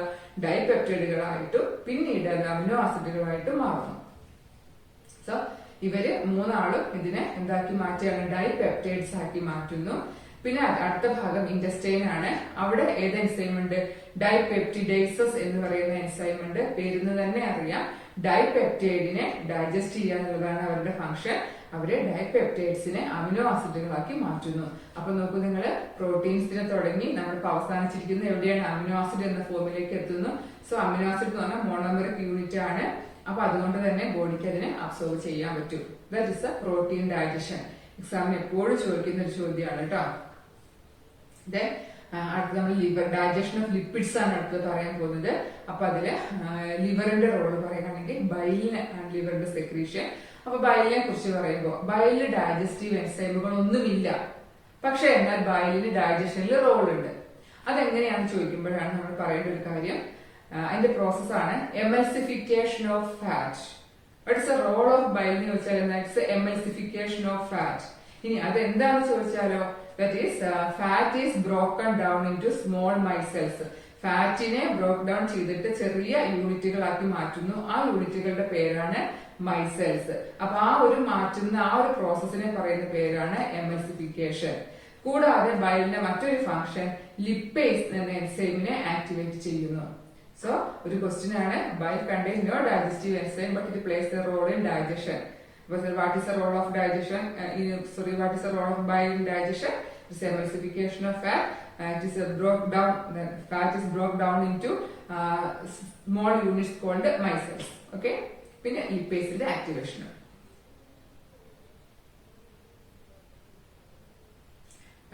നെക്സ്റ്റ് ആണ് പാൻക്രിയാറ്റിക് ഗ്ലാൻഡിലേക്ക് കടക്കുകയാണെങ്കിൽ പാൻക്രിയാറ്റിക് ലിപ്പേസ് എന്ന് പറയുന്ന എൻസൈം ഉണ്ട് നമുക്കറിയാം. ആ പാൻക്രിയാറ്റിക് ലിപ്പേസും ഈ പറഞ്ഞ രീതിയിൽ ഫാറ്റിനെ ഡൈഗ്ലിസറൈഡും അതുപോലെ മോണോഗ്ലിസറൈഡും ആക്കി മാറ്റുകയാണ്. ഫാറ്റിന് ഡൈഗ്ലിസറൈഡ്സ് മോണോഗ്ലിസറൈഡ്സ് ആക്കി മാറ്റുക എന്നുള്ളതാണ്. അതുപോലെ ഇൻഡസ്ട്രിയൽ ഗ്ലാൻഡിൽ ഇൻഡസ്ട്രിയൽ ലിപ്പേസിന്റെ ഡൈഗ്ലിസറൈഡും മോണോഗ്ലിസറൈഡും ഒക്കെ അതിന്റെ അൾട്ടിമേറ്റ് ഫോം ആയിട്ടുള്ള ഫാറ്റി ആസിഡും ഗ്ലിസറോളും ആക്കി മാറ്റുക എന്നുള്ളതാണ് ഫംഗ്ഷൻ. അതായത് നമുക്കറിയാം ലിപ്പിഡ് ഡൈജഷന്റെ അല്ലെങ്കിൽ നമുക്കറിയാം ഫാറ്റിന്റെ ഡൈജഷന്റെ എൻഡ് പ്രോഡക്റ്റ് ആയിട്ട് ഫോം ചെയ്യേണ്ടത് എന്താണ്? Fatty acid. Fats are esters of fatty acid and glycerol. So അവിടെ മോണോമെറിക് ഫോംസ് ആയിട്ടുള്ള ഫാറ്റി ആസിഡുകളും ഗ്ലിസറോളുകളുമായിട്ട് മാറുക എന്നുള്ളതാണ്. അപ്പൊ ആ ഡൈജഷൻ അവിടെ കംപ്ലീറ്റ് ആവുന്നു. And then digestion of nucleic acids ആണ് അടുത്ത ഭാഗം. അപ്പോ ന്യൂക്ലിക് ആസിഡ് ഡൈജഷൻ എന്ന് പറയുമ്പോൾ ന്യൂക്ലിക് ആസിഡ്സിന്റെ സിമ്പിൾ ഫോംസ് ആണ്. അതായത് ഷുഗറും അതുപോലെ തന്നെ നൈട്രജൻ ബേസും ഫോസ്ഫേറ്റും കൂടി ചേർന്നിട്ടാണ് ന്യൂക്ലിയോടൈഡ്സുകൾ. ഈ ന്യൂക്ലിയോടൈഡ്സുകൾ കൂടി ചേരുമ്പോഴാണ് ന്യൂക്ലിക് ആസിഡ്സ് ഫോം ചെയ്യുക. ഇതും നമ്മുടെ ബയോമോളിക്യൂൾസിൽ വരുന്ന ഒരു കൺസെപ്റ്റ് ആണ്. അപ്പോ ന്യൂക്ലിക് ആസിഡുകളെ ഡൈജസ്റ്റ് ചെയ്യുന്ന എൻസൈമാണ് ന്യൂക്ലിയേസസ്. ന്യൂക്ലിക് ആസിഡ്സിനെ ന്യൂക്ലിയോടൈഡ്സ് ആക്കിയിട്ടും പിന്നീട് അവയെ ന്യൂക്ലിയോസൈഡ്സ് ആക്കിയിട്ടും മാറ്റുക ചെയ്യുക. കൂടാതെ ഇൻഡസ്ട്രിയൽ ഗ്ലാൻഡിൽ കാണുന്ന ന്യൂക്ലിയോട്ടിഡേസസ് ഉണ്ട്. ന്യൂക്ലിയോട്ടിഡേസസ് എന്ന പേര് തന്നെ അറിയാം. ന്യൂക്ലിയോടൈഡുകളെ ഡൈജസ്റ്റ് ചെയ്യുന്ന എൻസൈമാണ് ന്യൂക്ലിയോട്ടിഡേസസ്. അങ്ങനെ ഈ ന്യൂക്ലിയോടൈഡുകളെ ഡൈജസ്റ്റ് ചെയ്തിട്ട് ന്യൂക്ലിയോസൈഡ്സുകളാക്കി മാറ്റുന്നു. ഇനി ആ ന്യൂക്ലിയോസൈഡുകളെ ഡൈജസ്റ്റ് ചെയ്യുന്ന എൻസൈമാണ് ന്യൂക്ലിയോസിഡേസസ്. അവരെന്ത് ചെയ്യും? ഈ ന്യൂക്ലിയോസൈഡുകളെ എന്താക്കി മാറ്റുന്നു? ഷുഗറും നൈട്രജൻ ബേസും ആക്കി മാറ്റുന്നു. ഇപ്പൊ ന്യൂക്ലിയേസസ്, ന്യൂക്ലിയോട്ടിഡേസസ് ആൻഡ് ന്യൂക്ലിയോസിഡേസസ് ഈ മൂന്നാണ് കൂടി ചേർത്തിട്ടാണ് ന്യൂക്ലിക് ആസിഡിന്റെ ഡൈജഷൻ കംപ്ലീറ്റ് ആക്കുന്നത്. ഓക്കെ.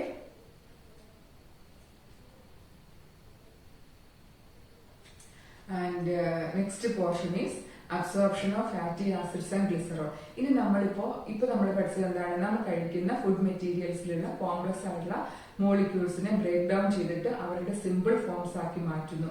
ഇനി ആ സിമ്പിൾ ഫോംസുകളെ ബോഡി അബ്സോർബ് ചെയ്യുകയാണ് ചെയ്യുക. അപ്പൊ അബ്സോർപ്ഷൻ ആണ് അടുത്ത ഭാഗമായിട്ട് വരിക. അപ്പൊ അതിൽ വരുന്നത് എന്തൊക്കെയാണ്? Fatty acids and glycerol are first incorporated into small droplets called micelles. നമ്മൾ നേരത്തെ പറഞ്ഞു ഫാറ്റി ആസിഡുകളും ഗ്ലിസറോളുകളും ഏത് രീതിയിലേക്കാണ് മാറുക എന്ന് പറഞ്ഞത്? ചെറിയ ഡ്രോപ്ലെറ്റ്സ് ആയിട്ട് മാറുന്നു. And that is known as micelles. Micelles return പഠിക്കുക. ഇനി എന്താ സംഭവിക്കുക? അടുത്തത് ഈ മൈസെൽസുകളെ പ്രോട്ടീൻ കോട്ട് കൊണ്ട് കവർ ചെയ്തിട്ട് അത് എന്തായിട്ട് മാറുന്നു? കൈലോ മൈക്രോൺസ് എന്നുള്ള രൂപത്തിലേക്ക് മാറുന്നു. ദെൻ ഈ കൈലോ മൈക്രോൺസ് നമ്മൾ പറഞ്ഞ ലാക്ടിയൽസിലേക്ക് പോകുന്നു. സോ നമ്മൾ ആലോചിക്കണം, ലാക്ടിയൽസ് എന്തായിരുന്നു? വില്ലയിൽ കാണുന്ന ലാർജ് ലിംഫ് വെസൽസിന്റെ പേരാണ് ലാക്ടിയൽസ്. സോ ഈ ലാക്ടിയൽസിലേക്കാണ് ഇത് അബ്സോർബ് ചെയ്യപ്പെടുന്നത്, ട്രാൻസ്പോർട്ട് ചെയ്യപ്പെടുന്നത്. ആ ലാക്ടിയൽസിൽ നിന്നാണ് ഇത് ബ്ലഡ് സ്ട്രീമിലേക്ക് പോകുന്നത്. സോ ആ ഫാറ്റിന്റെ ഈ ഒരു ട്രാൻസ്പോർട്ടേഷൻ മാത്രം, അബ്സോർപ്ഷൻ മാത്രം ശ്രദ്ധിക്കുക. ആദ്യം എമൽസിഫിക്കേഷൻ മൈസെൽസ് ആയി എന്ന് പറഞ്ഞു.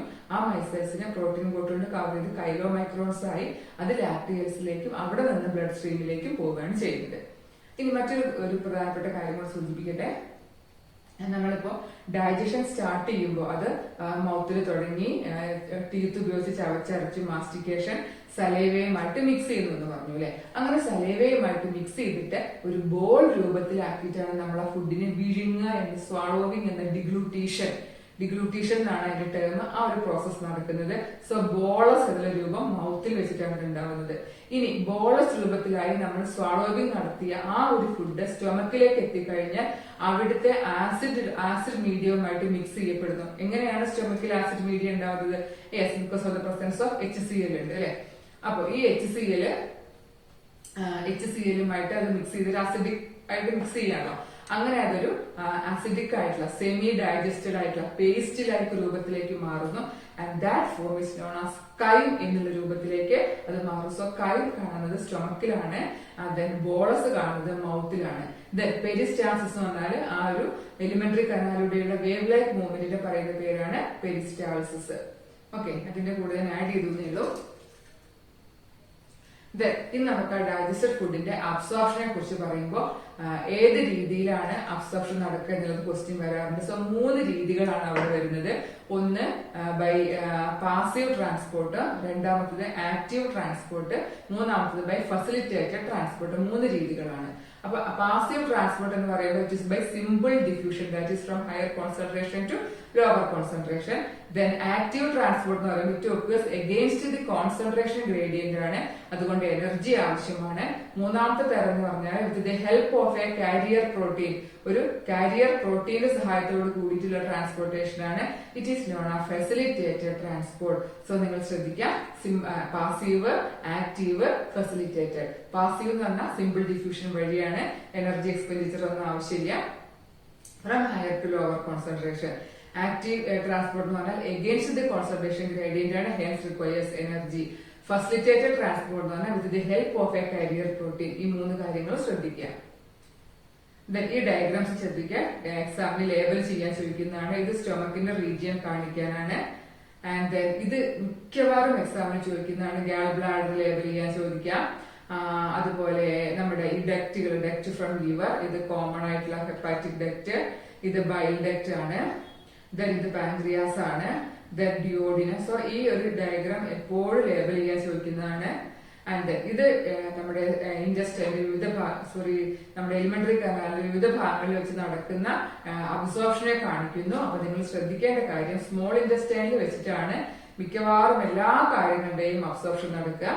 വാട്ടർ, ചില ഡ്രഗ്സ്, അതൊക്കെയാണ് ലാർജ് ഇൻഡസ്റ്റൈനിൽ വരുന്നുള്ളൂ. അപ്പൊ ഈ ഒരു കാര്യം ഏതൊക്കെ റീജിയണിൽ എന്തൊക്കെ അബ്സോർപ്ഷൻ ആണെന്നുള്ളത് കാണിക്കുന്നു. ഇനി നമുക്ക് നമ്മുടെ ക്വസ്റ്റ്യൻ ആൻസേഴ്സിലേക്ക് പോകാം. പ്രീവിയസ് ഇയേഴ്സിൽ ചോദിച്ചിട്ടുള്ള ക്വസ്റ്റ്യൻസിലേക്കാണ് നമ്മൾ പോകുന്നത്. അപ്പൊ നിങ്ങൾ ചാപ്റ്റർ പഠിക്കുക, ഈ ക്വിക്ക് റിവിഷൻ നടത്തുക. ഈ ക്വസ്റ്റ്യൻ ആൻസർ ചെയ്ത് കഴിഞ്ഞാൽ നോ ഡൗട്ട് ഈ ചാപ്റ്ററിൽ നിന്ന് എന്ത് ക്വസ്റ്റ്യൻ ചോദിച്ചാലും നിങ്ങൾക്ക് എഴുതാൻ കിട്ടും. സോ ഡൈജഷൻ, ഞാൻ ഫസ്റ്റ് ക്വസ്റ്റ്യൻ തന്നെ നിങ്ങൾ നോക്കൂ. അത് കാണിക്കുന്ന എന്താണ്, ഞാൻ അവസാന ഭാഗം മാത്രം പറയാം. How will you differentiate active transport from simple diffusion? That means simple diffusion എന്ന് പറഞ്ഞാൽ മനസ്സിലാക്കുന്നത് പാസീവ് ട്രാൻസ്പോർട്ട് ആണ്, അത് ഹയർ ടു ലോവർ ആണ്. സോ അവിടെ എനർജി ആവശ്യമില്ല. ആക്റ്റീവ് ആണെങ്കിൽ എഗെയിൻസ്റ്റ് കോൺസെൻട്രേഷൻ ഗ്രേഡിയന്റ് ആയതുകൊണ്ട് എനർജി ആവശ്യമാണ്. 2 മാർക്ക് വളരെ എളുപ്പത്തിൽ നിങ്ങൾക്ക് സ്കോർ ചെയ്യാം. സോ ഇനി നമ്മൾ പഠിക്കാൻ ഞാൻ ആ ഭാഗം പറഞ്ഞിരുന്നു. ഓരോ ഭാഗത്തെയും സെക്രീഷൻസും അതിലുള്ള എൻസൈമുകളെയും പഠിച്ചിരിക്കണം എന്ന് പറഞ്ഞിരുന്നു. ഉദാഹരണം പെപ്സിൻ ചോദിച്ചു കഴിഞ്ഞാൽ, പെപ്സിൻ നമുക്കറിയാം ഗ്യാസ്ട്രിക് ഗ്ലാൻഡ് ആണ്, ലൈസോസം സലൈവയിലാണ്, ട്രിപ്സിനോജൻ പാൻക്രിയാസിലാണ്, റെനിന് ഗ്യാസ്ട്രിക്കിലാണ്. അങ്ങനെയുള്ള നമുക്ക് ഇത് ഏത് എൻസൈം എവിടുന്നാന്നുള്ളത് അറിഞ്ഞിരിക്കണം. സോ നിങ്ങൾ ചെയ്യേണ്ടത് ഗ്യാസ്ട്രിക് ജ്യൂസിലെ ഒരു എൻസൈമിനെയും ഇൻഡസ്ട്രിയൽ ജ്യൂസിലെ എൻസൈമിനെയും തിരിച്ചറിയുക, അതിന്റെ ഡൈജസ്റ്റീവ് ഫംഗ്ഷൻ. ഇപ്പൊ പെപ്സിനും ട്രിപ്സിനോജനും റെനിനും എല്ലാം ഏതാണ്? അത് പ്രോട്ടീൻ ഡൈജഷൻ ആണ്. ലൈസോസൈം എന്ന് പറഞ്ഞാൽ ആന്റി ബാക്ടീരിയൽ ആണ്. ലിപ്പേസ് ലിപ്പിഡ് ഡൈജഷൻ ആണ്. ഇത് കാർബോഹൈഡ്രേറ്റ് ഡൈജഷൻ ആണ്. അപ്പൊ ഓരോന്നിലുള്ള കണ്ടന്റുകളെയും അവരുടെ ഫംഗ്ഷനെയും നിങ്ങൾ പഠിച്ചിരിക്കണം. ഇത് 2 സെയിം ക്വസ്റ്റ്യൻ ആണ്. അപ്പൊ നമുക്ക് അടുത്ത ഇതാ ഞാൻ പറഞ്ഞിരുന്നു, സ്ഥിരമായി ചോദിക്കുന്നതാണ്. ഈ ലെയറുകളെ ABCD ലേബൽ ചെയ്യുക, ഒന്നാമത്തെ ഭാഗം അല്ലെ. പിന്നെ ഗട്ട് മ്യൂക്കോസയുടെ ഡിഫറെന്റ്, അതെങ്ങനെയാണ് ഒരു മോഡിഫിക്കേഷൻ, നമുക്ക് വില്ലയും കാര്യങ്ങളും അതുപോലെ റൂഗെ എന്ന് പറയുന്ന ഇറഗുലർ ഫോൾഡുകളും ഒക്കെ ഉണ്ട്. അപ്പൊ ആ ഒരു മോഡിഫിക്കേഷനെ കുറിച്ചിട്ടാണ് ചോദിച്ചിട്ടുള്ളത്. ആൻഡ് ദെൻ കാർബോഹൈഡ്രേറ്റിനെ സ്പ്ലിറ്റ് ചെയ്യുന്ന എൻസൈം ഏതാണ്?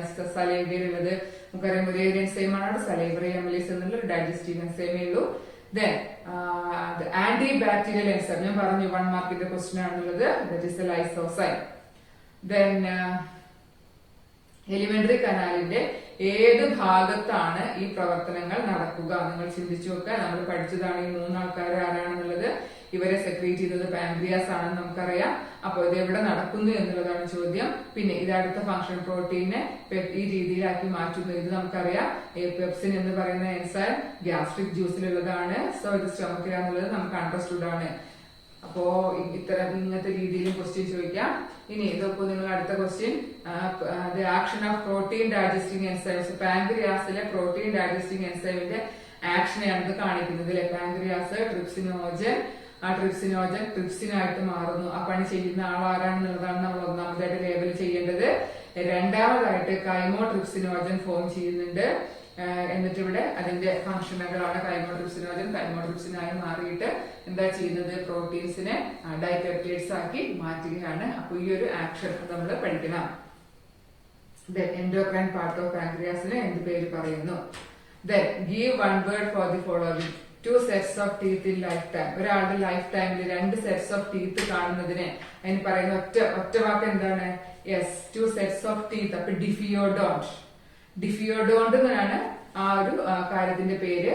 And then teeth are present in the socket of jaw bone. ആ ഒരു കണ്ടീഷന് പറയുന്ന ഒറ്റ വാക്ക് എന്താണ്? That is thecodont. അപ്പൊ തീക്കോഡോണ്ടും ഡിഫിയോഡോണ്ടും അത് ശ്രദ്ധിക്കുക. 2 മാർക്കാണ്, വളരെ എളുപ്പത്തിൽ സ്കോർ ചെയ്യാം. Then അടുത്തത് നെയിം ചെയ്യാനാണ്. Name the anti bacterial enzyme present in saliva. Again അതേ ക്വസ്റ്റ്യൻ. The digestive enzyme. 2 കാര്യങ്ങൾ നമ്മൾ നേരത്തെ സൂചിപ്പിച്ചതാണ്, ലൈസോസൈമും സലൈവറി അമിലേസും. ഓക്കെ, ഇതാണ് ക്വസ്റ്റ്യൻസ്. ദെൻ അടുത്ത ഭാഗത്തേക്ക് കിടക്കാം. Protein digestion by proteolytic enzyme is given below. നമ്മൾ നേരത്തെ കണ്ടതിനെ കുറച്ചൊന്ന് മാറ്റി വന്ന ക്വസ്റ്റ്യൻ ആണ്. 2018 മാർച്ചിലെ ക്വസ്റ്റ്യൻ ആണ്. Name the enzyme marked as A and B. Trypsin ഉണ്ട് അവിടെ. അതിന്റെ കൂടെയുള്ള 2 എൻസൈമുകൾ ആരൊക്കെയാണെന്ന് എയും ബിയും നമുക്കറിയാം. Chymotrypsin and carboxy peptidase. അവർ രണ്ടാളുമാണിത്. Identify the gland which secrete this enzyme. ആരാണ് ഇവരെ സെക്രീറ്റ് ചെയ്യുന്നത്? എസ്, പാൻക്രിയാസ് ആണ്. Write the inactive form of enzyme A and B. എയുടെയും ബിയുടെയും ഇനാക്റ്റീവ് ഫോം. അപ്പൊ കൈമോട്രിപ്സിൻ ആയതുകൊണ്ട് തന്നെ കൈമോട്രിപ്സിനോജൻ ആണ്. മറ്റത് പ്രോ കാർബോക്സി പെപ്റ്റിഡൈസ്. അപ്പൊ നമുക്ക് ആ ഭാഗങ്ങൾ നന്നായി പഠിച്ചാൽ നിങ്ങൾക്ക് നല്ല സുഖമായിട്ട് മാർക്ക് സ്കോർ ചെയ്യാം. The certain indicators regarding the layers in the wall of alimentary canal are given. Name the layer against indicator. നമ്മുടെ ആ 4 layers, serosa, muscularis, submucosa, mucosa, അവരുടെ പേരുകൾ എഴുതാനാണ്. ഈ ബ്ലഡ് വെസൽസ് കാണുന്ന layer, innermost layer, then smooth muscles ഉള്ളത്, outer most layer അല്ലെ. അപ്പൊ ഔട്ടർ മോസ്റ്റ് ആകുമ്പോൾ സീറോസ എന്നറിയാം, സ്മൂത്ത് മസിൽസ് കാണുന്നത് മസ്കുലാരിസ എന്നറിയാം, ഇന്നർ മോസ്റ്റ് ലെയർ ഏതാണ്? മ്യൂക്കോസയാണ്. ബ്ലഡ് വെസൽസ് കാണുന്നത് സബ് മ്യൂക്കോസ. ഈ രീതിയിൽ ലെയറുകളുടെ പേര്. അപ്പൊ ലെയറുകളുടെ പേര് മാത്രം പഠിച്ചാൽ പോരാ. അപ്പൊ സീറോസ ഔട്ടർ മോസ്റ്റ് ലെയർ ആണ്, formed of thin epithelium. Muscularis പഠിക്കുമ്പോൾ formed of muscles. Sub mucosa nerves and blood vessels കാണുന്നു. Mucosa inner most layer with rugae regular foldings ഒക്കെ കാണുന്നു. അപ്പൊ അങ്ങനെയുള്ള ആ ഒരു കാര്യം കൂടെ അതിനെ കുറിച്ച് പഠിച്ചാല് ഈ രീതിയിൽ ക്വസ്റ്റ്യൻ വന്നാൽ നിങ്ങൾക്ക് എഴുതാൻ പറ്റൂ. Complete the following table which show digestive glands and enzyme in adult man. Digestive gland, gastric gland ആണ് അതിന്റെ എൻസൈം. ഇത് നമുക്കിപ്പോ എവിടെ പ്രോട്ടീൻ ഡൈജഷനിൽ പറയുമ്പോൾ നമുക്കവിടെ പെപ്സിൻ ആണ് കൊടുക്കേണ്ടത്. സലൈവറി അമിലേസ് കാർബോഹൈഡ്രേറ്റ് ഡൈജഷൻ ആണ്, അല്ലെങ്കിൽ സ്റ്റാർച്ചിന് കൊടുക്കുക അല്ലെ. ഇവിടെ പ്രോട്ടീൻ കൊടുത്തോട്ട് നമുക്ക് എന്ത് കൊടുത്താൽ കാർബോഹൈഡ്രേറ്റ് കൊടുത്താൽ മതി. ന്യൂക്ലിക് ആസിഡ് ഡൈജഷൻ ആണ്. അപ്പൊ ഇവിടെ ഏതാണ് ഡൈജസ്റ്റീവ് ഗ്ലാൻഡ്, ഏത് പേര് കൊടുക്കണം? പാൻക്രിയാസ്. അപ്പൊ അങ്ങനെ ഈ ഇത് കോളം ഫില്ല് ചെയ്യാം. Then take കാർബോഹൈഡ്രേറ്റ് ഡൈജഷനിൽ ഉള്ള എൻസൈമിനെ ഇതൊന്ന് എടുക്കാൻ എളുപ്പല്ലേ. ഏതാണ്? സലൈവറി അമിലേസ് മാത്രമാണ് കാർബോഹൈഡ്രേറ്റ് വരുന്നുള്ളൂ. In human dentition is heterodont. എന്താണ് അതുകൊണ്ട് അർത്ഥമാക്കുന്നത്? നമ്മൾ ഓൾറെഡി പറഞ്ഞു കഴിഞ്ഞ കാര്യമാണ്. ഡയഗ്രാം നോക്കാം. എന്നിട്ട് ഡെന്റൽ ഫോർമുല എഴുതാം. നമ്മൾ പഠിച്ചൂലെ 2123 by 2123 ആണ് ഡെന്റൽ ഫോർമുല. ഡയഗ്രാം ഞാൻ പറഞ്ഞിരുന്നു, ചോദിക്കുന്ന ഡയഗ്രാം ആണ്. Role of secretion stored in A. അപ്പൊ ഇതിന്റെ എയുടെ പേരെന്താണ്? എയുടെ പേര് ഗാൾ ബ്ലാഡർ ആണെന്ന് നമുക്കറിയാം. സി എന്നുള്ളത് പാൻക്രിയാസ് ആണെന്ന് അറിയാം. ബി എന്നുള്ളത് ഡിയോഡിൻ ആണെന്ന് അറിയാം. ഇത് ഡക്റ്റ് ഫ്രം ലിവർ ആണ്. അപ്പൊ ഇതിൽ എയുടെ റോൾ എന്താണ്? എസ്, ലിവർ സെക്രീറ്റ് ചെയ്യുന്ന ബൈലിനെ സ്റ്റോർ ചെയ്യാന്നുള്ളതാണ് ആരുടെ ഫംഗ്ഷൻ? Gall ബ്ലാഡറിന്റെ function. വീണ്ടും ആ ഡയഗ്രാം തന്നെ വന്നിരിക്കുകയാണ്. ഫിഗറിന്റെ പേര് എഴുതാന്, പാർട്ടുകൾ ലേബൽ ചെയ്യാൻ. Then അടുത്ത question identify the odd one and write the common features of other item. Odd വണ്ണിനെ നോക്കാം. Caecum, colon, rectum, renin. നമുക്കറിയാം ബാക്കി മൂന്നും ലാർജ് ഇൻറ്റെസ്റ്റൈന്റെ ഭാഗങ്ങളാണ്. വേറസ് റെനിൻ എന്ന് പറഞ്ഞ ഒരു ഡൈജസ്റ്റീവ് എൻസൈം ആണ്. ഇതൊക്കെ പഠിച്ചു കഴിഞ്ഞാൽ പെട്ടെന്ന് നിങ്ങൾക്ക് എഴുതാൻ പറ്റുന്ന കാര്യങ്ങളാണ്. Proenzyme pepsinogen is a protein digesting enzyme of the human digestive system. Name the digestive gland. This gland is produced by gastric gland. Then, how does the pepsinogen changes into active pepsin? HCl roll out data. Then the sentence complete here. Pepsin convert protein into proteoses and peptones എന്നുള്ളതാണ് അവിടെ complete ചെയ്യേണ്ട കാര്യം. Sketch and outline of protein digestion. Take place. നമ്മുടെ elementary കനാലിൽ നടക്കുന്ന protein ഡൈജഷന്റെ flow chart വരയ്ക്കുക. അപ്പൊ നിങ്ങൾ അതില് നമുക്കറിയാം സ്റ്റൊമക്കിൽ നിന്ന് സ്റ്റാർട്ട് ചെയ്യുന്നു അല്ലെ. സ്റ്റൊമക്കും ഇൻറ്റസ്റ്റൈനും ആണ് അവിടെ വരിക. ആര് വരുന്നില്ല? മൗത്ത് വരുന്നില്ല. അവിടെ രണ്ടിലും നടക്കുന്ന ആ പ്രവർത്തനങ്ങളെ ഫ്ലോ ചാർട്ടിലൂടെ കാണിക്കുക. വീണ്ടും നമ്മുടെ ക്വസ്റ്റ്യൻ ആ സെൽ ലേയേഴ്സിനാണ്. അപ്പൊ അതിന്റെ ഐഡന്റിഫൈ ദ സെൽ ലേയേഴ്സ്. ഈ സെൽ ലേയേഴ്സ് നമ്മൾ ആദ്യം ഐഡന്റിഫൈ ചെയ്യണം. Then arrange from inside to outside. ശ്രദ്ധിക്കുക, ഔട്ട്സൈഡ് ടു ഇൻസൈഡ് അല്ല, ഇൻസൈഡ് ടു ഔട്ട്സൈഡ് ആണ്. So mucosa, sub mucosa, muscularis and serosa. നമ്മുടെ ക്വസ്റ്റ്യൻ അടുത്തത് bile contain no digestive enzyme. So bile is not needed for digestion. Do you agree with this? Justify your answer. ഇത്രയും നേരം പറഞ്ഞൊരു കാര്യം തന്നെയാണ്. Bile digestion ആവശ്യമാണ്. അപ്പൊ അതിന്റെ റോള് കൂടി നിങ്ങൾ അവിടെ കൊടുക്കുക. ഓക്കെ, ഇനി ഇതാ വീണ്ടും ആ ഡയഗ്രാം തന്നെ വന്നിരിക്കുകയാണ് ലേബൽ ചെയ്യാൻ. അപ്പൊ അതിന്റെ പ്രാധാന്യം മനസ്സിലായിട്ടാണല്ലോ. Next, the end product of fat digestion are not absorbed directly into bloodstream. Justify. നമുക്കറിയാം അതിന്റെ സോളുബിലിറ്റി കണ്ടന്റിന്റെ പ്രശ്നം കൊണ്ടാണ് ഞാനത് നേരത്തെ വീഡിയോയിൽ സൂചിപ്പിച്ചിട്ടുണ്ട്. അപ്പൊ അതിനെ ഏത് രീതിയിലാണ് അവിടെ സംഭവിക്കുന്നത് എന്ന് കൂടി കൊടുക്കുക. കാരണം 2 മാർക്കിന്റെ ക്വസ്റ്റ്യൻ ആണ്. ഓക്കെ, അപ്പൊ നമ്മൾ ഇത്രയും കാര്യങ്ങളാണ് നമ്മുടെ ഈ ഒരു ചാപ്റ്ററിലുള്ളത്. അപ്പൊ നമ്മൾ ഈ ഒരൊറ്റ വീഡിയോ കൊണ്ട് തന്നെ ഡൈജഷൻ എന്നുള്ള ചാപ്റ്ററിനെ കംപ്ലീറ്റ് കവർ ചെയ്തിരിക്കുകയാണ് വിത്ത് പ്രീവിയസ് ക്വസ്റ്റ്യൻ ആൻഡ് ആൻസേഴ്സ്. അപ്പൊ കുട്ടികളുടെ കാര്യം ശ്രദ്ധിക്കുക. ചാപ്റ്റർ ഒന്ന് നിങ്ങൾ പഠിച്ചതിന് ശേഷം എക്സാമിന് തലേന്നോ അല്ലെങ്കിൽ തലേന്ന് വേണ്ട ഒരു 2-3 ദിവസം മുൻപെങ്കിലും ഒന്ന് എന്ത് ചെയ്യാൻ നിങ്ങൾക്ക് ഇങ്ങനെ പെട്ടെന്ന് റിവൈസ് ചെയ്യുക. ക്വസ്റ്റ്യൻസ് ഒക്കെ ഒന്ന് എടുത്ത് നോക്കുക. ചാപ്റ്റർ പഠിച്ചു കഴിഞ്ഞാൽ നിങ്ങൾക്ക് എന്ത് ചെയ്യാം, ഈ ക്വസ്റ്റ്യൻ ഒന്ന് ആൻസർ ചെയ്ത് നോക്കാം കയ്യിൽ പറ്റുന്നുണ്ടോ എന്നുള്ളത്. അപ്പോ വീഡിയോ ഇനി ബാക്കി ചാപ്റ്റേഴ്സിന്റെ ഞാൻ ഇതേ രീതിയിൽ ബാക്കി ചാപ്റ്റേഴ്സിന്റെയും quick revision plus previous years Q&A ആയിട്ട് ചെയ്യുന്നുണ്ട്. അപ്പൊ അതുകൊണ്ട് തന്നെ ഇതുവരെ നിങ്ങൾ ചാനൽ സബ്സ്ക്രൈബ് ചെയ്തിട്ടില്ല എങ്കിൽ അല്ലെങ്കിൽ ആദ്യമായിട്ടാണ് കാണുന്നത് എങ്കിൽ നിങ്ങൾ എന്ത് ചെയ്യുക, ആ സബ്സ്ക്രൈബ് ചെയ്തിട്ട് ആ ബെൽ ബട്ടൺ ഒന്ന് ക്ലിക്ക് ചെയ്ത് വെച്ചേക്കുക. അപ്പൊ പുതിയ വീഡിയോസ് ചെയ്യുമ്പോൾ നിങ്ങൾക്ക് നോട്ടിഫിക്കേഷൻസ് കിട്ടും. തീർച്ചയായിട്ടും നോ ഡൗട്ട് നിങ്ങൾക്ക് ഇംപ്രൂവ്മെന്റ് എക്സാമിനും പബ്ലിക് എക്സാമിനും ഒക്കെ വളരെ ഉപകാരപ്രദമായിരിക്കും എന്നുള്ളതിൽ യാതൊരു സംശയവുമില്ല. So don't forget to do that. Okay, അപ്പൊ മറ്റൊരു വീഡിയോയുമായിട്ട് വരുന്നത് വരെ നന്ദി, നമസ്കാരം.